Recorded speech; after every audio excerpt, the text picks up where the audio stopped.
नमस्कार। आज हम जो नया वीडियो प्रारंभ करने जा रहे हैं ये कैपेसिटर के चैप्टर का ये लास्ट वीडियो है। थोड़ा सा इम्पॉर्टेंट कह सकते हैं इसको। जनित्र के बारे में जानेंगे। जनित्र एक ऐसा जनित्र जो 10 की घात 6 वोल्ट तक का करंट उत्पन्न कर सकता है। नाम था इसका वान डे ग्राफ। चूँकि वान डे ग्राफ ने इसको बनाया था इसलिए उनके नाम पे ही इस जनित्र का नाम रखा गया वान डे ग्राफ जनित्र। तो चलिए वीडियो स्टार्ट करते हैं। वान डे ग्राफ जनित्र एक ऐसा जनित्र, एक ऐसा जनरेटर जो 10 की घात 6 वोल्ट तक का करंट उत्पन्न करता है। अब इतना ज़्यादा करंट उत्पन्न होगा तो उस करंट का उपयोग कहाँ किया जाएगा? तो ये जो करंट उत्पन्न किया जाता है इस करंट का उपयोग होता है आवेशित कणों अथवा आयनों की ऊर्जाओं में वृद्धि करने के लिए। आवेशित कणों अथवा आयनों की ऊर्जाओं में वृद्धि करने के लिए इस जनित्र का उपयोग किया जाता है।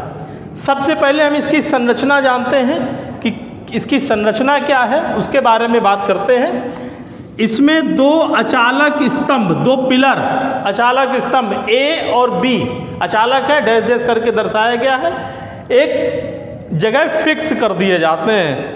दो अचालक स्टैंड ए और बी एक स्थिर क्षेत्र में इनको स्थिर कर दिया जाता है, दो अचालक स्टैंड। उसके बाद एक खोखला चालक लिया जाता है, बड़े आकार का खोखला चालक, इसको उल्टा करके इस पर रख दिया जाता है। ये खोखला चालक एस है जिसको इन दोनों अचालक स्तंभों के ऊपर उल्टा करके रख दिया जाता है। अब इसके अंदर दो घिरनियाँ लगी रहती हैं, घिरनी P1 और घिरनी P2। दो घिरनियाँ हैं और दोनों घिरनियों का संपर्क एक सिरे विहीन बेल्ट, ऐसी बेल्ट जिसमें कोई छोर ना हो, एक बेल्ट की सहायता से कर दिया जाता है, जिससे कि जब नीचे वाली घिरनी घूमे तो ऊपर वाली भी घूमे। फिर से जानते हैं, दो अचालक स्तंभों ए और बी पर एक खोखला धातु का चालक स्थिर होता है, उल्टा करके रख दिया जाता है। अंदर दो घिरनियाँ होती P1 और P2 जिनका संपर्क एक सिरे विहीन बेल्ट से किया जाता है। एक सिरे विहीन बेल्ट से इनका संपर्क कर दिया जाता है। ठीक, सिरे विहीन बेल्ट सिल्क या रबर की होती है।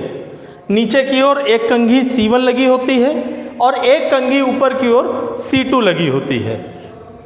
वैद्युत मोटर एक लगी होती है जिसकी सहायता से नीचे वाली घिरनी को घुमाया जाता है, फलस्वरूप ऊपर वाली घिरनी भी घूमती है।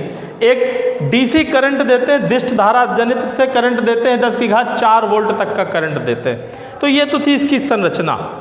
कार्य करने का जो सिद्धांत होता है ये दो बातों पर निर्भर करता है।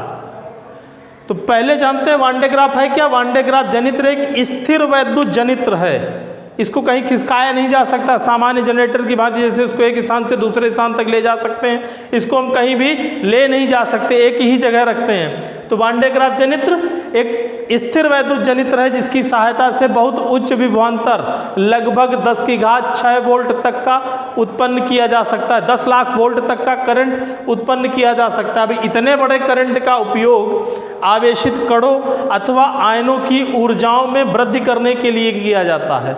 काहे में किया जाता है उपयोग? आवेशित कणों अथवा आयनों की ऊर्जाओं में वृद्धि करने के लिए किया जाता है। मुख्यतः दो सिद्धांतों पर आधारित होता है ये।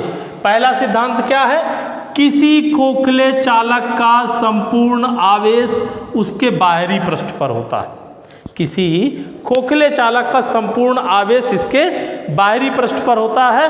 और दूसरा क्या है?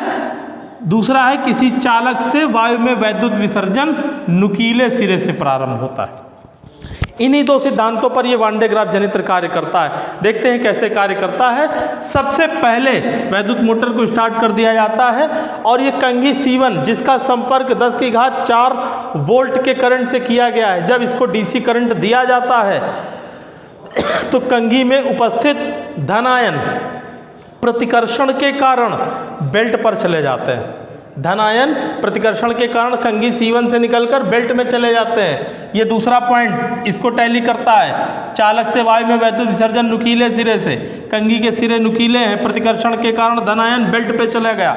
चूंकि बेल्ट गतिमान है लगातार, तो इस गतिमान जो भी धन आयन है गतिमान बेल्ट की सहायता से ऊपर पहुंचते हैं। ऊपर एक और कंघी लगी हुई है C2, जिसका संपर्क खोखले चालक के बाहरी सिरे से होता है। तो जैसे ही ये धन आयन ऊपर पहुंचते हैं, कंघी C2 द्वारा अवशोषित कर लिए जाते हैं। अवशोषित करके चालक के बाहरी पृष्ठ पर भेज दिए जाते हैं। बेल्ट फिर घूम के नीचे आती है और ये प्रक्रिया लगातार चलती रहती है।